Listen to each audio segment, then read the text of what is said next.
welcome back, guys, and I'm really glad that people enjoyed like the last videos and stuff. Like, I know you guys have been waiting for this, and well, I've been so excited to tell you anyway. This is the story of my birth. Thank you for tuning in, and don't forget to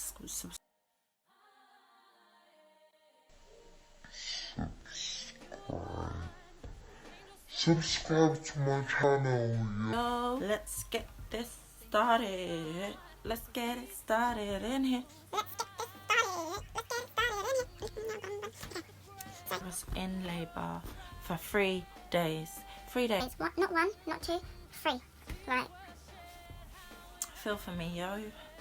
I had an ultrasound when I got pregnant, and they told me that I was going to give birth on the 24th of September. No, November, sorry. So that's kind of like the date that I got prepared for. So I thought, okay, how am I gonna like afford everything? Having a child is freaking expensive. Like, you've got to rate your parents because it's just mad. Like, it's mad. I was just wondering, like, how am I gonna do everything? And then I had a baby shower in October, and literally like the amount of love and support I had from everyone was like so overwhelming. She got absolutely everything, and I just kind of stopped worrying because like she was set. And then yeah, like after my baby shower I just really had to just wait. I woke up on the 11th of November, which was a Friday, and I had like a weird feeling in my stomach. I didn't know what it was. Like, I was thinking, okay, like, is this normal? Luckily, that day my midwife came to see me, and she came to see me in the morning, and she kind of just like felt my belly and stuff, and she was like, she's pretty low, so there's a chance that she could come like this weekend. And then I was like, what? Like, really? Like, from then I was just ready. Like, I was so ready. I was just ready. I was like, come on, like, let's do this, you know, let's get her here this weekend. What more could you ask for? And then yeah, so because the baby's low, it kind of means like she's ready to come, like, you know. So I remember as soon as she left, like, it's like, how can I make her come like now? Like, I want her to be here. So obviously the midwife said if she doesn't come that weekend, then I need to see her next Wednesday, so that I can come and be induced.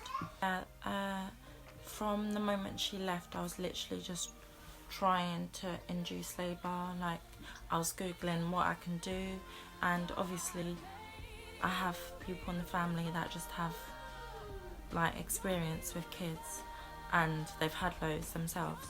So everyone was like to me, oh, go for a walk, like eat spicy food, like walk up and down the stairs, all of that. So the whole weekend I was just trying to make her come like quick. So on Friday afternoon, my mum was like, come on, like, let's go for a walk. And we went for a 2-hour walk, and then after that I was in so much pain. Like, let me tell you, the contractions hit, and when they say to you, oh, like being in labour feels like period pains and stuff like that, no it doesn't. No it doesn't. No, there's no pain like that you'll ever experience that is like giving birth, like contractions, all of that. Oh my days. So I was just in so much pain. Like, that night I couldn't sleep. Okay, so when you're in labour, your contractions have to be a certain time apart for you to be ready for labour. No, ready to give birth. So mine were like 20 minutes apart, and then they were 10 minutes apart. Like, it was just a shambles. Like, they just kept going up and down and then getting closer and then getting further away. So I was like, oh my gosh.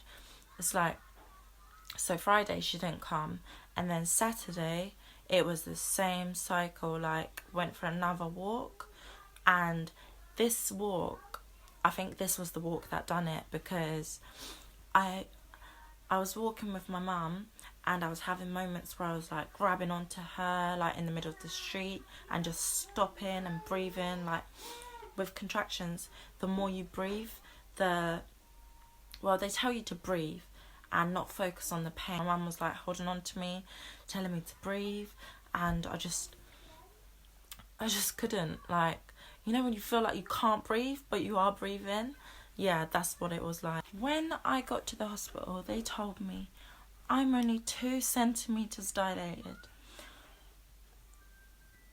Nowhere near giving birth, like nowhere near.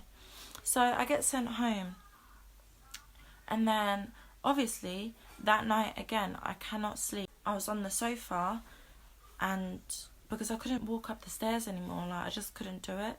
So I laid down on the sofa. Mum laid down on the sofa opposite me, and I just kept trying to drop sleep, but I couldn't.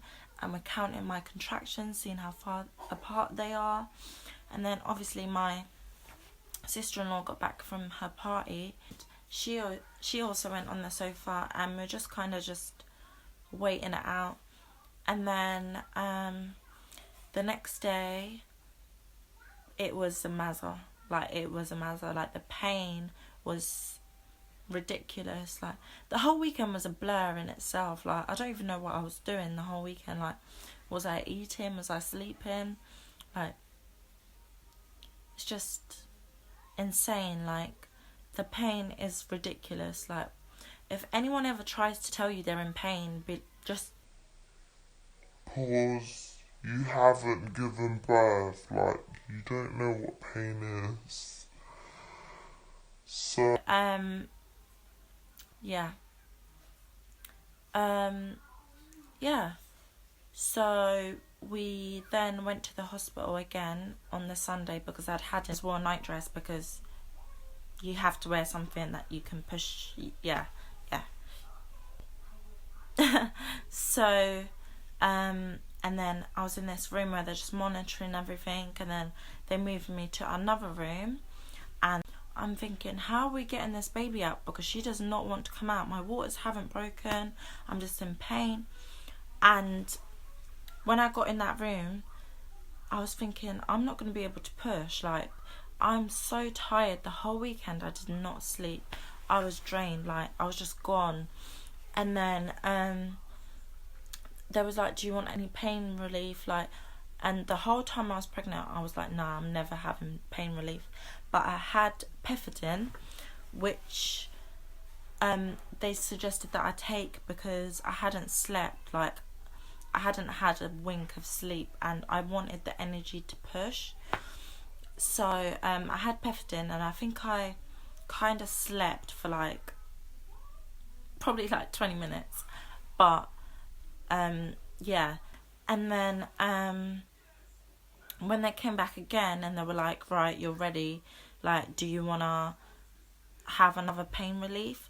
And then like my sister-in-law, my mum was just like, don't have any more pethidine, because you just want to feel everything. And I was like, yeah, that's right, that's true. Like, I did say to everyone, I want to be able to feel like all of it. So I was like, no, I'm ready, like, I'm gonna do this. So in the delivery room now, and my waters still haven't broken, so I was bouncing on the ball, like I was doing everything to get her to come quicker. And at this point now, I'm just screaming, like, everyone's telling me just bounce on the ball, like, you know those little bouncy balls that they have for like gym and fitness and stuff, like, I was bouncing on it, thinking, oh my god, like, when is this gonna end? Like, where is she? Just hurry up. And then, yeah, so that wasn't working. Like, nothing was happening. Like, I was just in pain over and over again. And then it got to the point where the contractions were so close and I was screaming.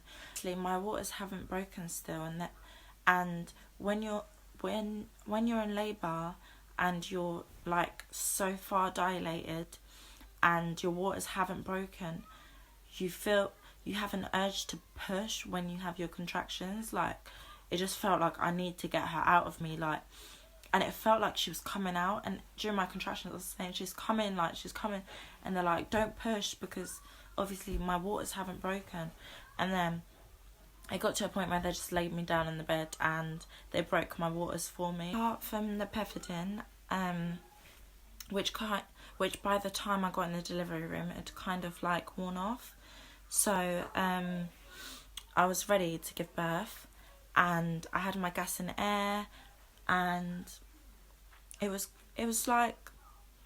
painful, but the pushing was kind of a blur, and yeah, it felt quick to me.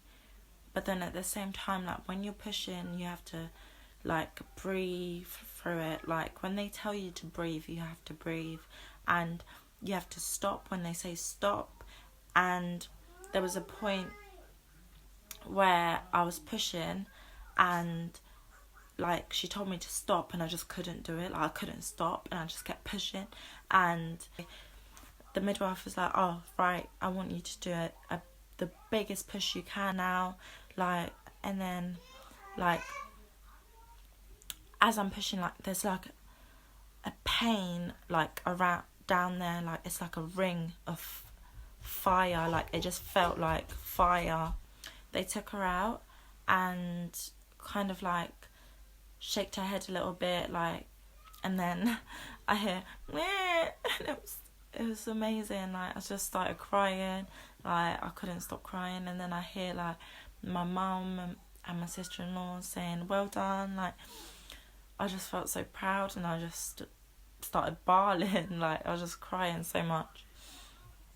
And then they put her on my chest, and obviously she was still like a bit, you know, like she still had stuff all over her, but I just hugged her, and it felt so weird, like this little human baby like on my chest, like all slippery, and it was just so cute, and I just loved her. So I gave birth at 7:15 at night, and like it was just an experience, but I'd do it all over again.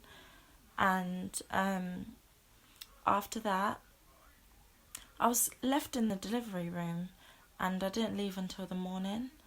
But I'm kind of glad that I didn't get put on the on the ward with all the other mums that have given birth, because like I just enjoyed being in that room, and obviously I had my own space, like, so I could adjust to being a mum and breastfeeding, which I did straight away. Like, she was so good.